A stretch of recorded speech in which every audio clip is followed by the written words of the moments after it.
Hello, welcome to the instructions for Module 5. The topic for Module 5 will be the self in control.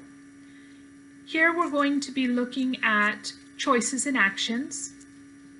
Last time in Module 4, we looked really at the definition of the self as well as the social nature of the self. Now we'll take this idea a step further to consider the idea of freedom, intentions, and even the very interesting phenomenon of self-defeating behavior.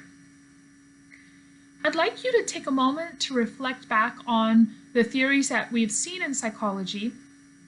And the early theories focused on internal conflicts. That was Freudian theory. Then later we saw the behaviorists or learning theory take psychology in a completely different direction by looking at behavior as a result of reinforcements and punishments.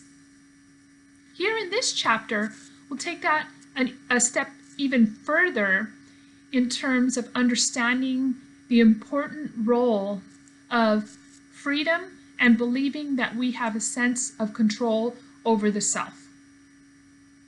We've had classic social psychology research demonstrate that having a sense of control over the self is very important for psychological health.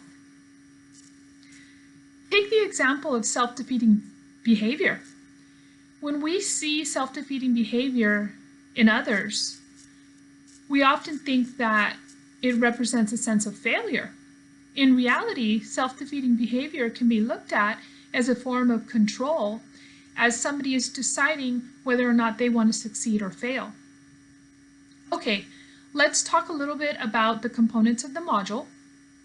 So for this module, you need to read the chapter associated with the module and review the PowerPoints. You're also going to be completing the usual assignments of module discussion posts, peer responses, and the module quiz. And then this module represents the end of Unit 1. So you'll be taking Unit 1 exam in Module 5. It's very important that you think back to all of the different topics that we've covered, considering that Unit 1 will be covering chapters 1 through 4 of your textbook.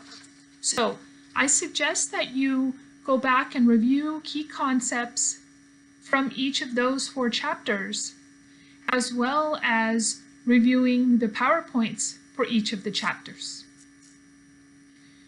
You only have one opportunity to take the exam, and it's very important that you do that before the due date, as there are no late or makeup exams in this course. Okay, congratulations on reaching the end of Unit 1, and I will see you back in the module instructions for Module 6, which also represents our movement into Unit 2 of the course.